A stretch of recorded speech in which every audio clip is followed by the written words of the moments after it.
The Cultural Council's mission is to nurture, promote, and support a healthy, diverse, and inclusive cultural sector so that the arts and culture are a part of everyday life for everyone. We invite listeners to discover Florida's cultural capital online at palmbeachesculture.com.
Welcome back to another episode of the Artie Brought podcast, where we discuss all things art and culture of Palm Beach County and a little bit beyond.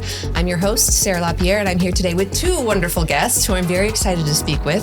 We have a lot of details to get into, but welcome Peter Dewitt. Thank you for being here, and Katrina Heller.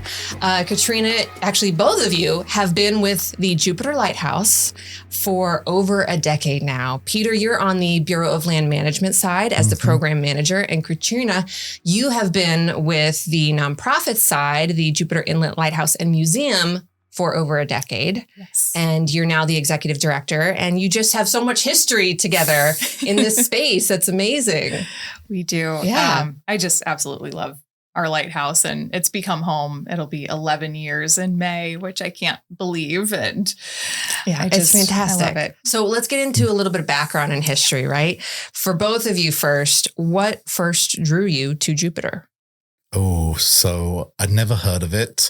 And I was applying for jobs that were promotions for me. I was a senior outdoor recreation planner and wanted to get more into managing a diverse array of resources. And so I applied for Jupiter, told my parents. They asked if I was going to be an astronaut. I said, not that Jupiter, this place I've never heard of. I came with the intention of spending a couple of years here and fell in love within 2 weeks. It's just an amazing community. The resources at the lighthouse are incredible. The history is wonderful. There's nowhere in the world I'd rather be. Ah, yeah, it's pretty magical. What about you, Katrina? How did you end up at Jupiter? Well, I'm originally from Wisconsin. Yep. And I finished up my undergrad up there and went for grad school. It has to be somewhere warm. Gotcha. And I ended up over at USF in Tampa. But my degrees are in archaeology and public archaeology and museum studies. And so I was working at the Tampa Bay History Center and came across this job at the Jupiter Inlet Lighthouse. And what really sparked my interest was because my grandparents lived in Stewart my whole life. Oh, and okay. so every single Christmas, we drove from Wisconsin down to Stewart. It was 24 hours in a car, five of us. But I've always absolutely loved this coast. And in my mind, this is what Florida should be. I just love this area. And when the job listing came up, I was like, I'll see. It would be really cool. And our past president called me up and was like, can you come over and interview here? So I drove over from Tampa and immediately fell in love and just said, yes, I want it. I'll move over, whatever it takes. I want to be here. Oh, that's fantastic. Yeah. I mean, I have got to, constantly remind myself, to be honest, to not take for granted this space because I'm from Palm Beach Gardens. I grew up here and I've traveled a fair amount, certainly in the United States. But yeah, having the reminder of like, wow, this really is an extremely special place and, rich in so many ways. Not only is it beautifully, and we've got incredible ecology and wonderful, natural spaces, but then also it is immensely dense with culture here. And I think to an amount that a lot of people get surprised about, myself included, when I learn about features of certain, small little pockets that I hadn't explored yet. So it's always great. So I am excited to talk to you about some tidbits about the lighthouse that, might be new to me. I have actually only climbed it 3 times in my lifetime. But I do remember the first time was with my Girl Scout troop. Oh, nice. It was a brownie. And that at the time, the lighthouse was a slightly different shade of red because it was under, it was like about to be you're aging yourself. Repainted. I know. That's okay. But yeah, that was the first experience. And most of the other trips, it's always such a pleasure and a unique experience every time being on that property. How it's 120 acres, right? It's 120 acres, and it has a long history, but has been through several different government agencies. But the community actually banded together in 2007 seeking protection for it. They didn't want it to be parceled out and sold. They wanted it to be protected in perpetuity. So they actually got together and lobbied Congress and got a bipartisan act that implements protection similar to a national park. I mean, it really is nationally unique and significant, and it's protected as such.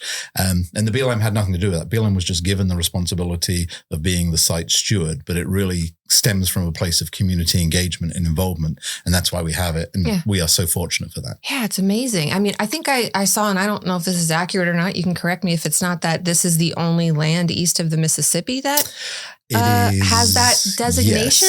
Yes. So the National Conservation Lands, as they're called, they include wilderness areas, wild and scenic rivers, and national recreation areas, all managed by the Bureau of Land Management and the agencies principally out west in California, Nevada, Arizona.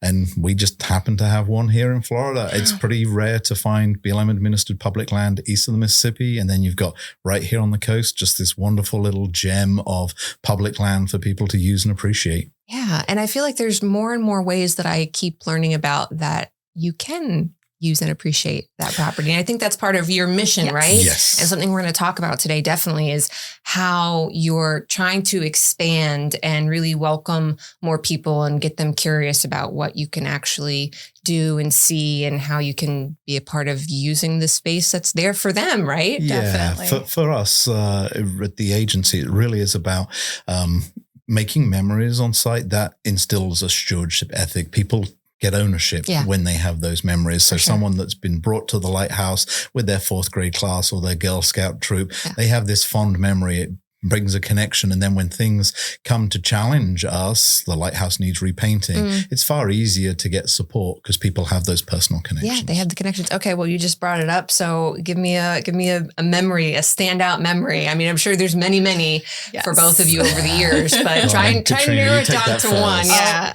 I got married at the lighthouse. Did you really? I did. Amazing. And so I met my now husband here in Jupiter, and the lighthouse just became such a part of our life as I, moved through my different career path here.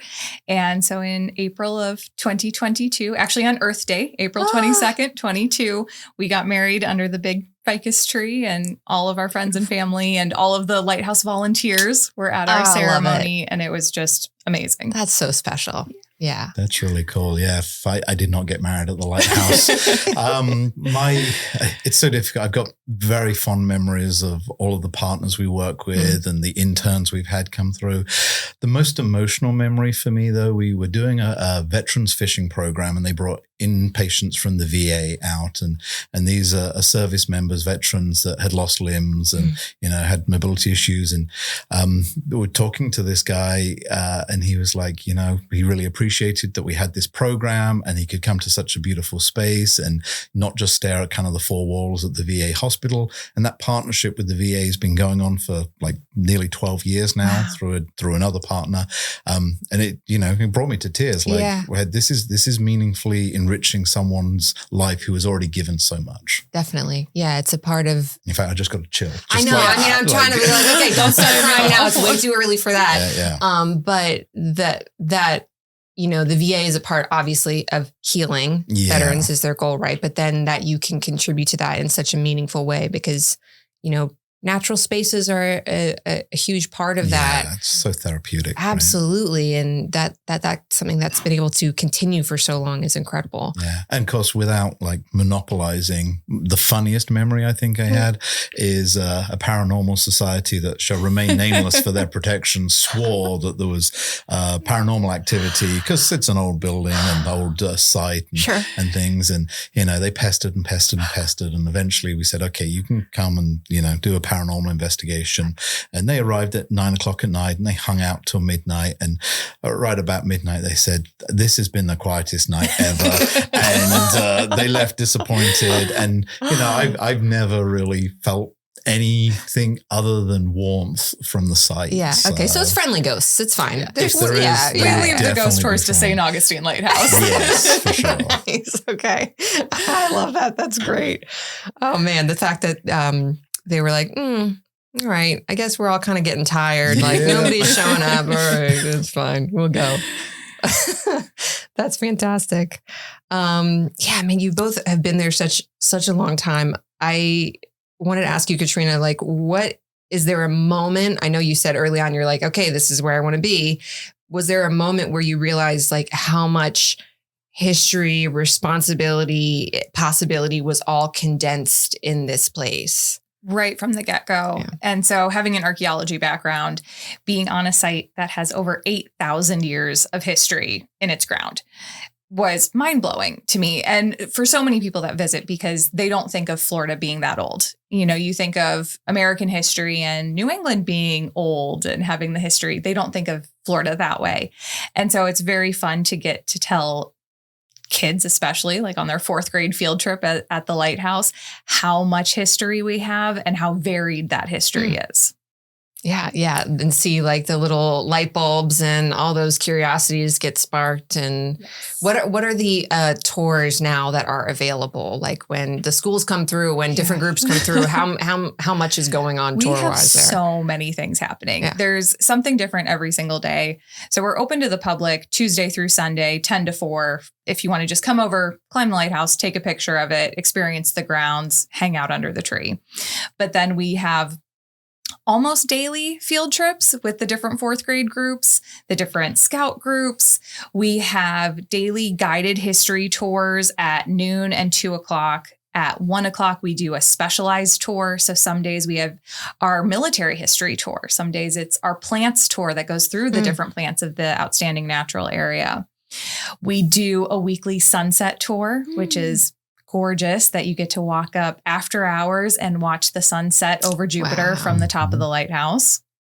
We have a seasonal sunrise tour, which is my favorite. You walk out in the dark and then get to watch the sun come up over the ocean. That's special. It's spectacular. We only do them in October and March. Okay. And so it's very limited. You got to get your tickets in on that.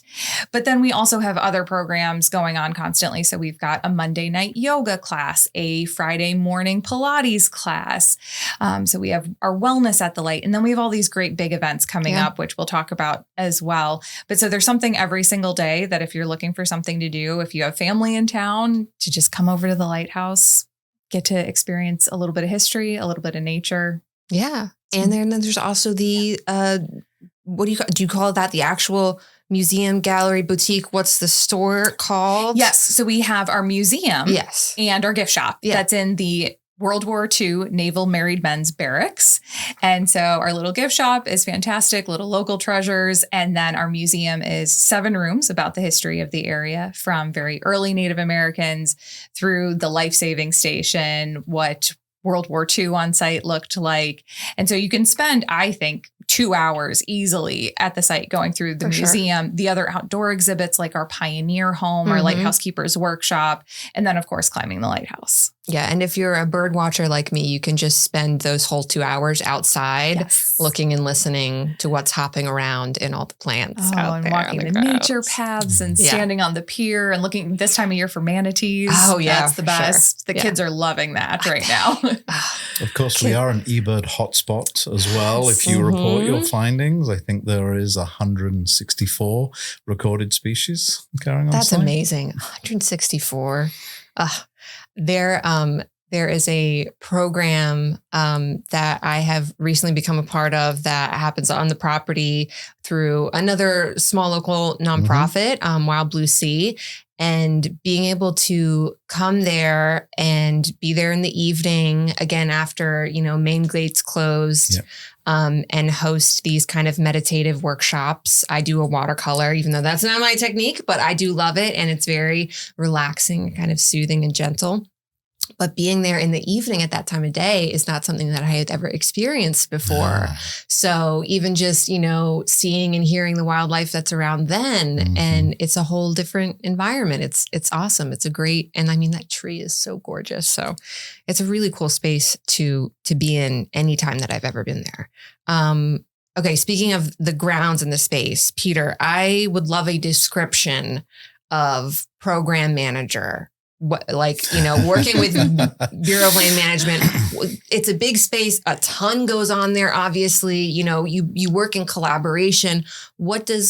Tell me what you do. Yeah. So I view my position as really an enabler. So I work with 22 awesome different partners that have overlapping mission of some level and enable them to utilize the public lands to kind of further their mission that overlaps with the intent of the congressional protection. We don't have a very big federal government staff there. So when you see work being done, it's largely being done by partners. All of the programs, for instance.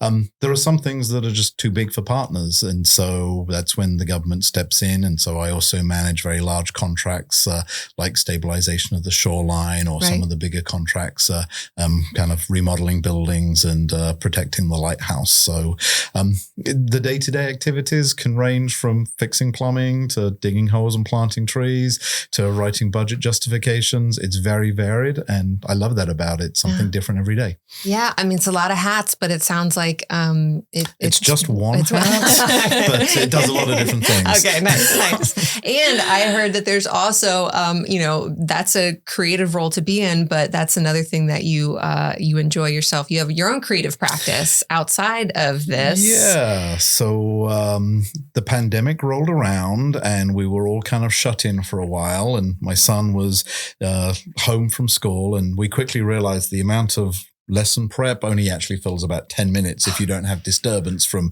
all the other kids in the class and the questions. So he was breezing through the work and I wanted to do something constructive with him.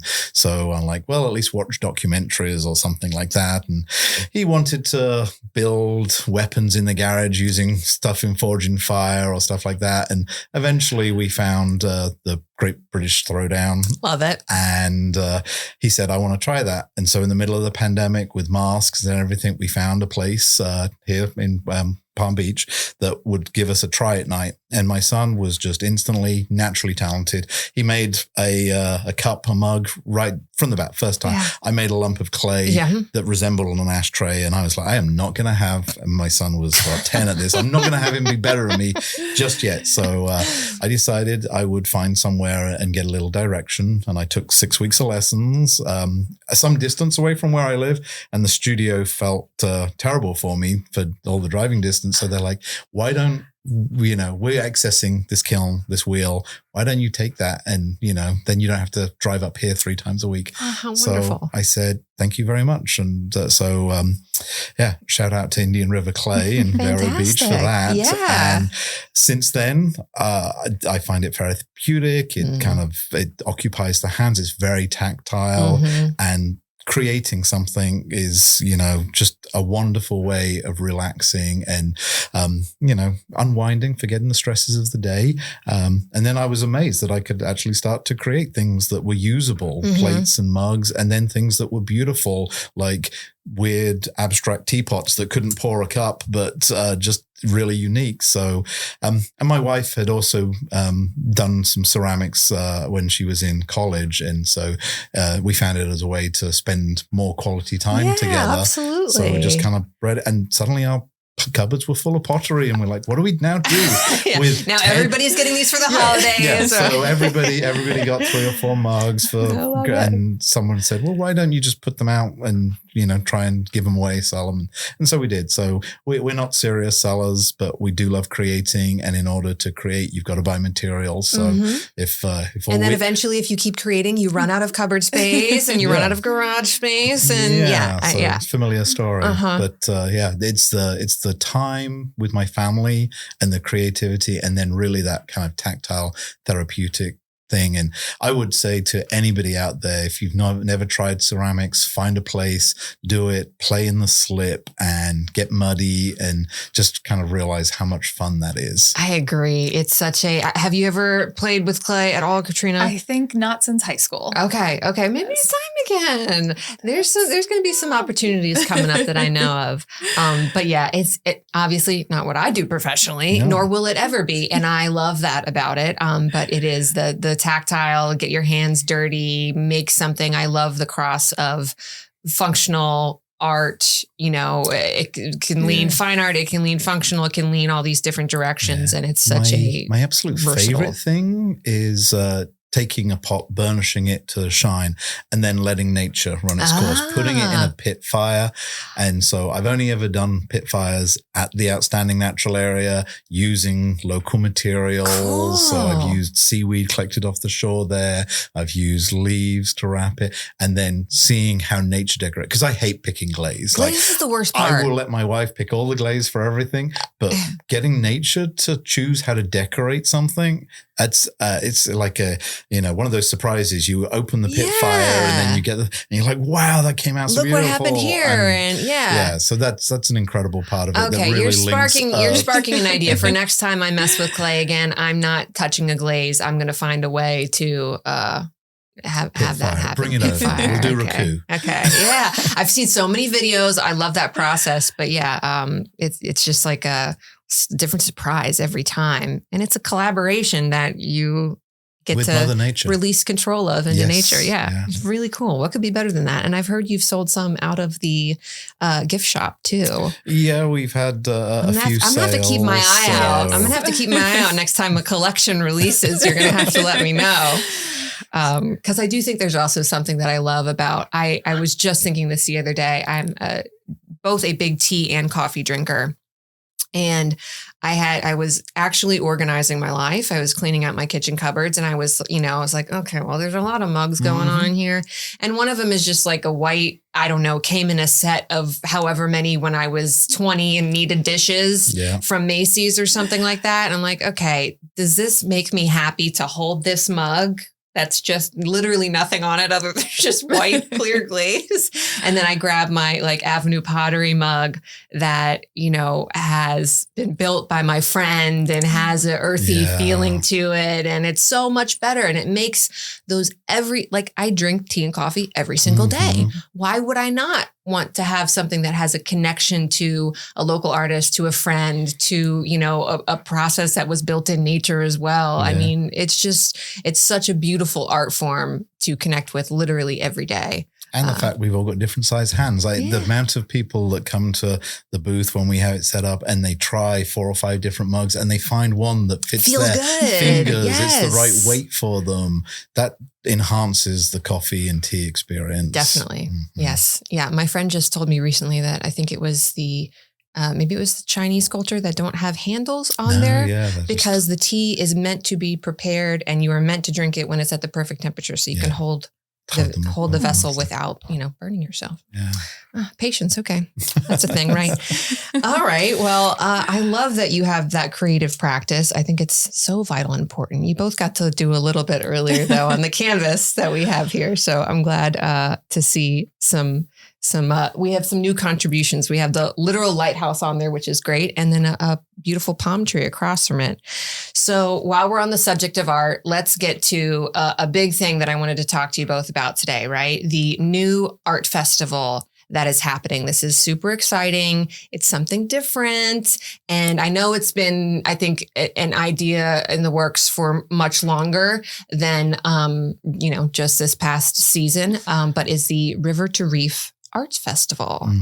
And is this the first one of its kind on the grounds? Yeah, this is super exciting for us. I think Katrina and I have envisioned ways to bring art to the site in different fashions, and we've had forays into it. The plein air artists have been out and kicked off their plein air festival. We've had a quilt show on the grounds before, and every time we do it, it's a way to engage people who might not otherwise engage in the natural area or the history, and it brings them in to create those memories that we were talking about. So we were bounding this idea, and a friend of ours said, I've always wanted to use this name, River to Reef, and art that's really inspired by nature and history. And we said, hey, can we have that name? Yeah. And she said yes. She hasn't charged us royalties yet. She has not. No, so I think we're good to go there. So that was the kind of generation of this idea. Yeah. And we wanted it to be different than the other art festivals. All art is appreciated, but the art that fits with what is art where the artists can articulate their inspiration to nature, to history. And this year, with it being the 250th anniversary of America, it's such a great opportunity to bring in kind of this patriotic art as well to celebrate that. So it kind of converged into this idea. So yeah, and this is all culminating in March. Is it the 21st? March 21st and 22nd. So we're really excited, and we're working with some wonderful people to plan this event as well. So the Village Art Studios and our favorite Lighthouse Art Center in Tequesta, they're having their kickoff for their plein air week again on the grounds. And it's just this beautiful partnership with all of us working together to bring something new to the community.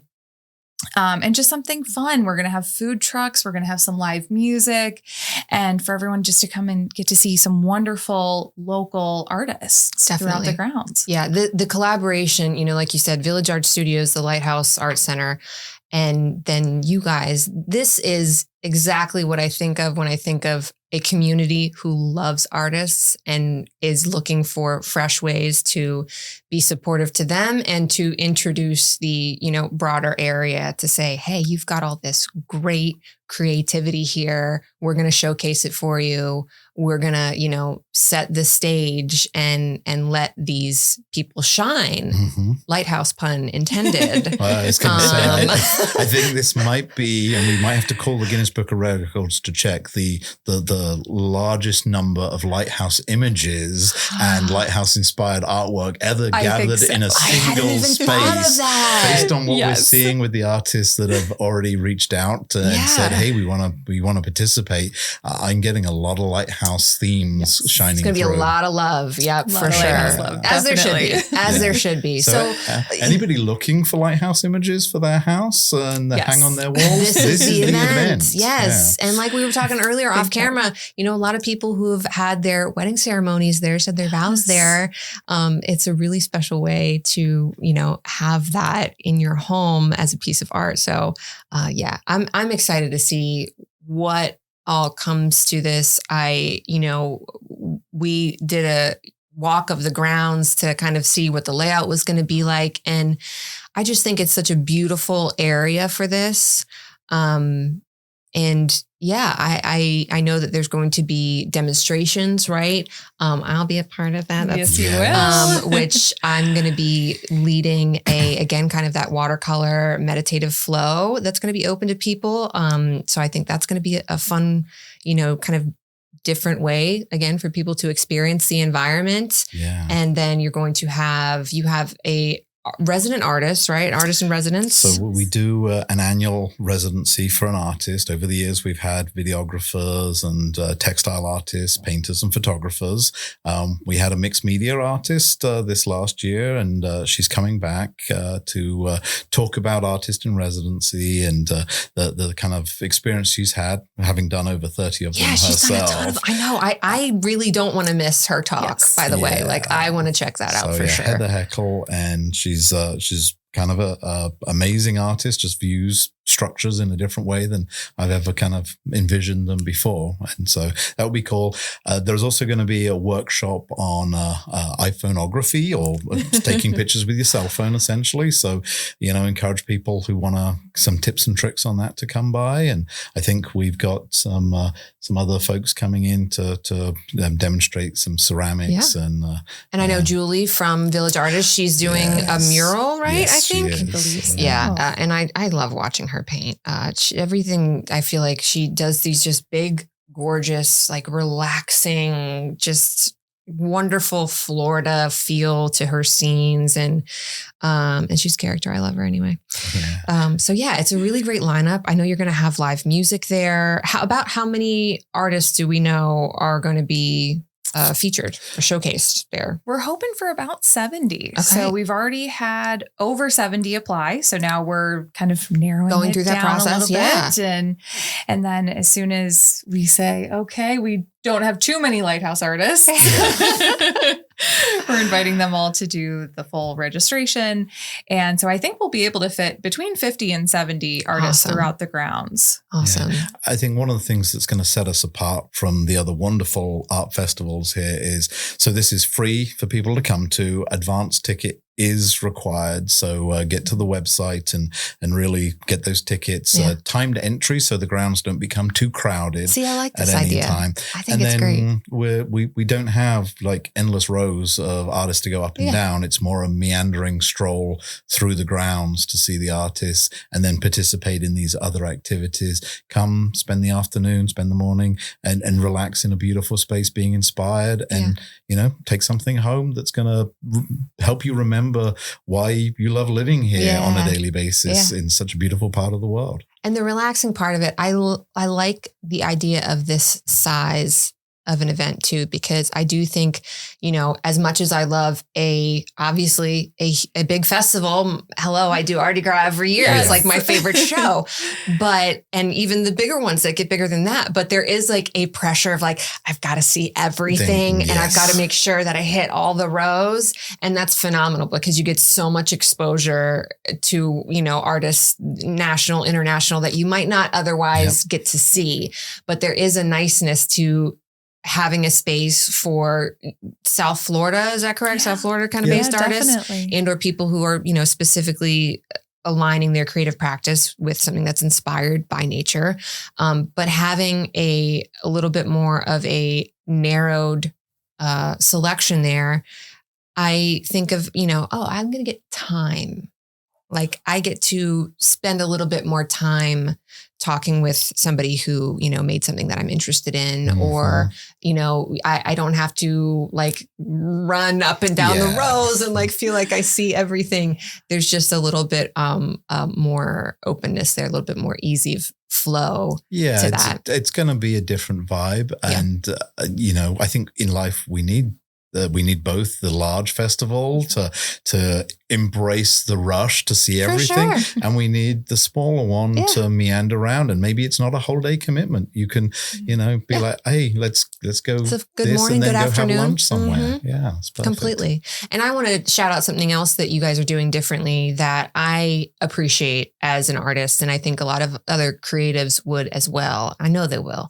Is that you're not necessarily holding them to a strict regulation of how a booth display has to be, because a lot of art festivals, craft festivals do have that. And I get it. It's important. There's, a certain look that, they're trying to achieve, but I think it is an area that's missing, that you're filling that gap by saying, no, you don't necessarily have to have the whole 10 by 10 thing. Because a lot of artists, if they're not full-time or they're not doing festivals full-time, they don't own that gear. People don't always realize this about how much it takes to do festivals. Not everybody owns that gear, and there's not a ton of accessibility to even rent that much of it. So allowing for displays to be a little bit more like, well, what do you have to work with? Work with that. Yeah. I think for me, being a kind of very amateur artist with closets full of my own pottery, finding how to display. That's a learning process, and this is a good place to come and learn. Yeah. So those up and coming artists who maybe don't have an entire booth set up, for very little expense, really, they can have that provided. They can have that space, and it's like entry level. Absolutely. And as much as we welcome that, we welcome the full-on professional artists that attend every show. It's another opportunity to highlight your passion, because every artist kind of has this passion inside them, and it comes out as expression. And the best way to appreciate that is to share it with others. Completely. Yeah. But so I thank you for thinking of that and for keeping it open to that, because I do think it's important to have those entry-level spaces, again, in a wonderful, location with a lot of support behind it. So that's really exciting. What else do we got going on here? I wanted to talk about how the collaboration works between, your two entities. It's been a long standing thing. It's pretty unique. Where do you, I'm sure it's pretty direct too, but what's the core overlap of your missions? I guess, first of all, is a good place to start. So, the BLM mission is pretty broad. We manage a multiple use landscape, everything from oil and gas development to wild horse and burrows to cultural resource protection. Oh, and that's where the overlap kind of begins. The Historical Society, or the Jupiter Lighthouse Museum, is seeking to protect this local historical asset and the grounds and the green space around it. And that is very much part of our mission as directed by Congress. So I think that's, there's a lot of overlap there. Yeah. Obviously, the Historical Society doesn't have anything to do with the oil and gas development and those bits of our agency. You're probably happy about that, right? Yeah. Gary? But really unique is that they're a non-profit organization that was named in the congressional legislation as a partner. That only happens in one other place. Really? That specificity of you're named in that. That's huge.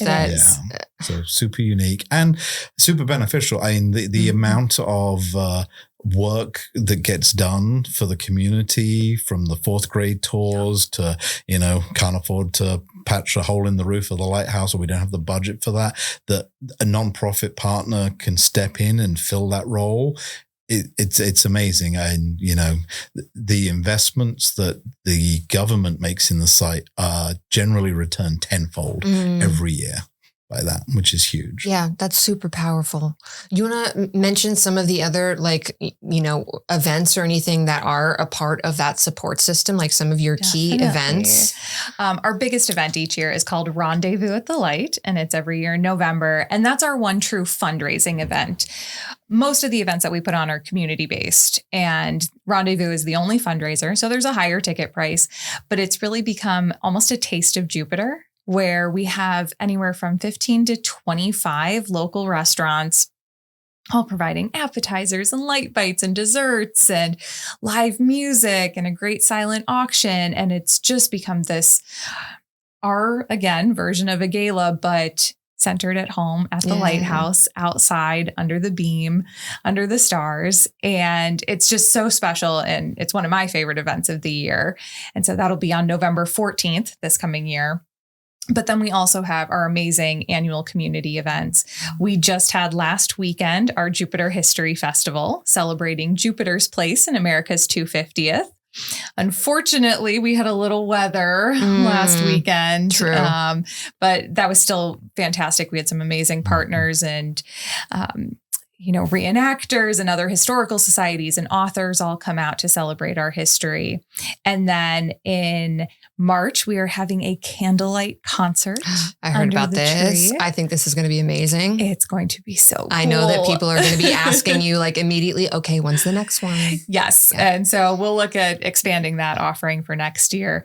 And then in April, we have our 12th annual Wild and Scenic Film Festival. Right. The festival. And that night is just magnificent. And so we have our big blow up movie screen that's right on the river. And it's special because those are all environmentally based short films, documentaries. We're an on-tour location for the California Film Festival.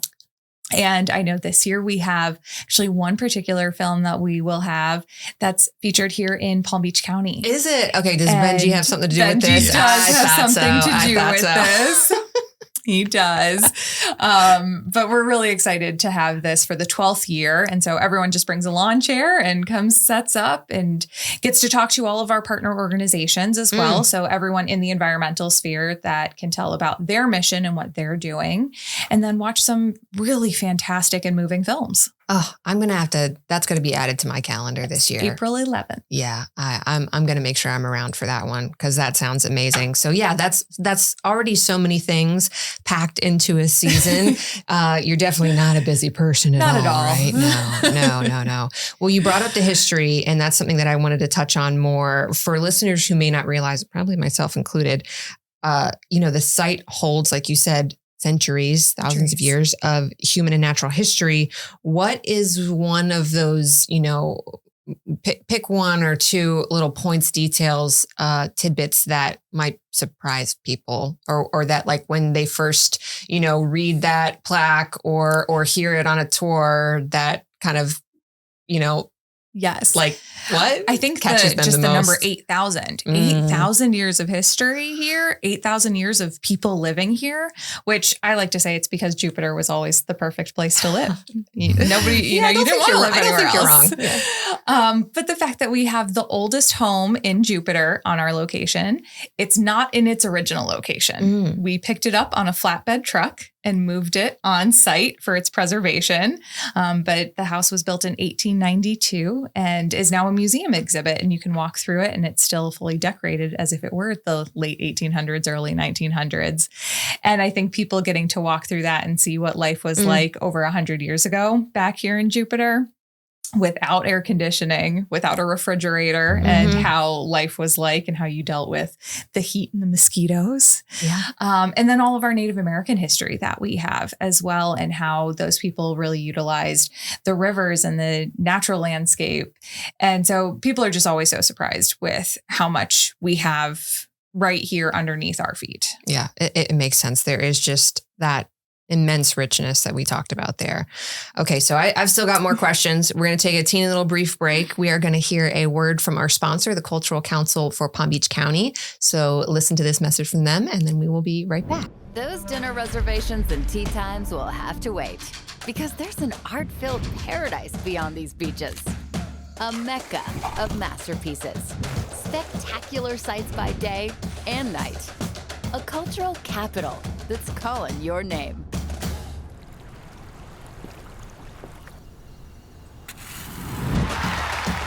See so much more than you came for in the Palm Beaches. And I should mention that the Cultural Council is a sponsor of River They to are. Reef. That's right. That's right. River to Reef. I know there's so many great things. Is there anything that we didn't talk about on here that's happening? You mentioned that it's a free event to attend. Tickets in advance are required. People can already get them. We're gonna make sure we drop the website and social media anywhere that people can find more information at the end of the episode. So it's right there for people to grab. Fantastic. Oh yeah. Yeah. You've got probably, I think, all the genres are going to be present here pretty well. It's also a competition involved too, which is great. So yes, there'll be artists' choice and attendees, public choice awards. Yeah. We've got textile artists coming out. The Palm Beach Quilters Guild is coming out, and they're actually this year making art quilts inspired by America's history, which will be on display. So, little quilt presentation. That's as wonderful. Well. I think it's exciting. I think I'm seeing a lot more interest and growth in exhibiting of what's the word I'm looking for? Not just textile arts, but the genre is going to come back to me as soon as I leave this topic. But, things that were, let's say, more considered in the craft, I'm using air quotes. And, also kind of traditionally more women-centered arts that were maybe functional as opposed to just a fine art. So that's exciting to see. Things like the quilters, a lot of fabric, a lot of fiber coming up. which I like. I like it a lot. Okay, so I wanted to talk about the conservation and restoration aspects of what goes on at the lighthouse as well. I know that can be slow work, right? Probably stuff that requires a lot of patience, but you have both been there, over the decade. At what kind of progress have you been kind of, I guess, maybe let's like say, what have you been most excited to see? Or maybe excited isn't the right word, but something that you've been like, we got there, we're getting there. You're seeing real. The shoreline, definitely. The shoreline is pretty exciting. Although, if I went back, I wouldn't recognize the site as it is today because we've done so much over the last decade, a little longer than that. We've added public accessibility. We've added over 2 miles of trail. We've got the site into maintenance mode for invasive weeds. So we've removed Brazilian pepper and Australian pine, and we've addressed building deficiencies and maintenance issues. We've got rid of buildings that are surplus to requirement that weren't historic in nature.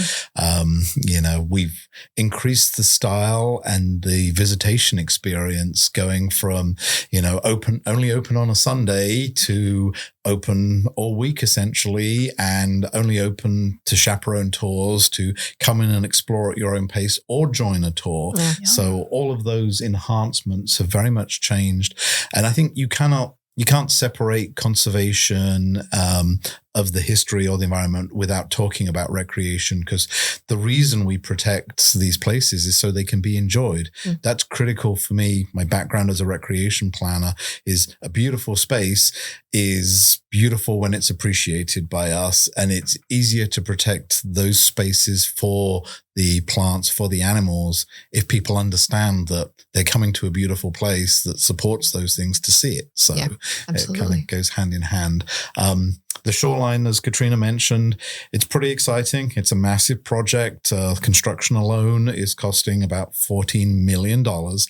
It's addressing an issue of shoreline erosion. Erosion is a natural process only made worse by human activity, from boating to climbing.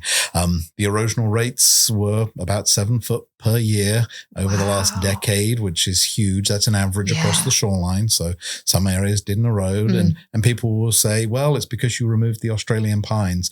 The truth is the shoreline was eroding with Australian pines too. It was, they're just not the best at holding. They're not native. They're not the best at holding sediments in. So the project is mid-construction at this point, anticipated to be finished by the tail end of this year. It's going to include new beaches for people to go to, boating access, boardwalks, staircases up and down the face of the dune, native planting, over 10,000 mangroves provided by the clothing label Mang. So it's exciting to see that.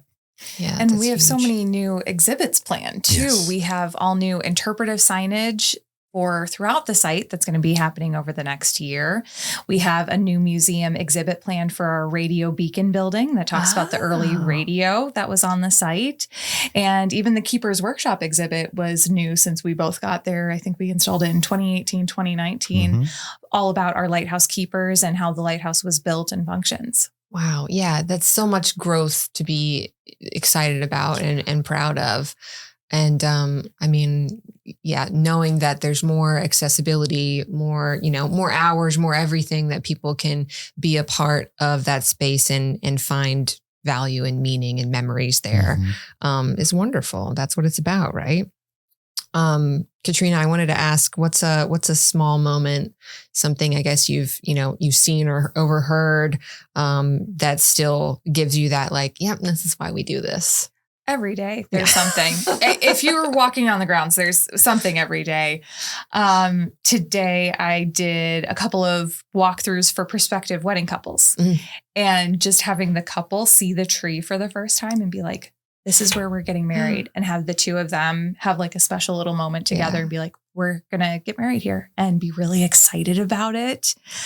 I got an email today from one of our volunteers and shared pictures with me. Frank, the docent, who is just magnificent, shared some pictures and a story of some folks he had on one of his tours last week. and just thanking me for getting to be a part of that. And I was like, no, Frank, like, no, thank you, because you are amazing. And the people that come to visit absolutely love all of our volunteers. Yeah. They're amazing.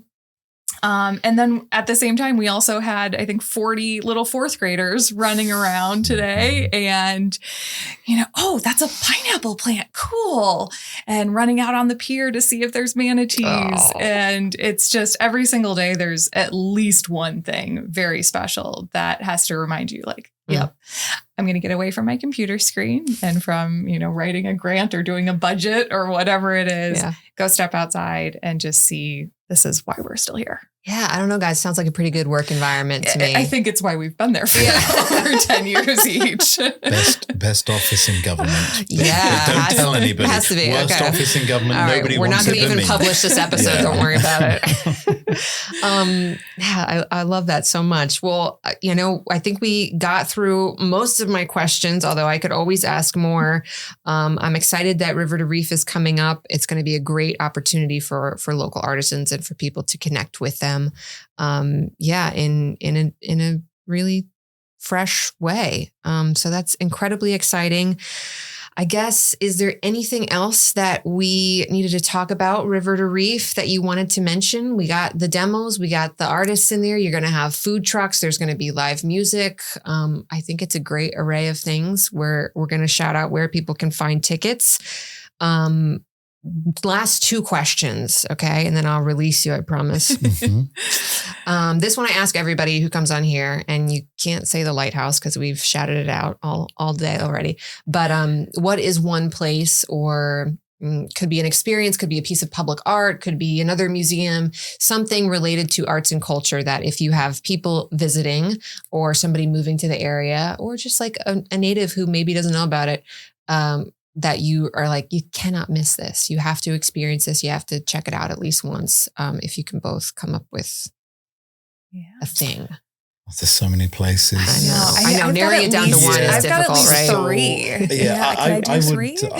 I live a little bit north of the lighthouse, and the Elliott Museum is a place that's near and dear to my heart. My son is in a band that practices there in that space. Nice. I've been through the museum. I've taken my friends, relatives, guests there. Yep. Just such a diverse thing. And you can go from that is, a lot about technology, and then you can go to Jonathan Dickinson State Park or the Outstanding Natural Area and be immersed in nature.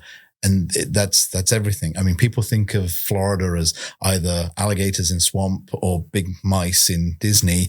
And there's so much more to this state. Yeah. So much definitely. Those are two great spots. And Elliott hasn't been mentioned yet, so I'm glad you brought that up. It's a good one. What about you? Yes. I've got three. Okay. Can I do three? I'll allow it. Yeah. Lighthouse Art Center. Definitely. And doing one of their classes or workshops. I did the ring jewelry making recently and loved it. Had so much fun as like a girls' night.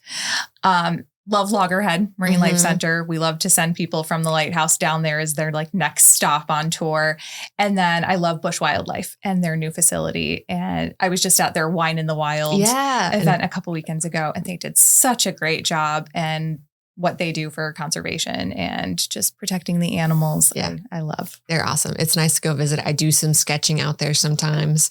I have used some of their, their resident animals in multiple paintings because I'll go out and it's an opportunity to take my own reference photos close up that I wouldn't otherwise get. So actually I have a piece that's going to come with me to Mardi Gras of Tamala, one of their, he's actually a mountain lion.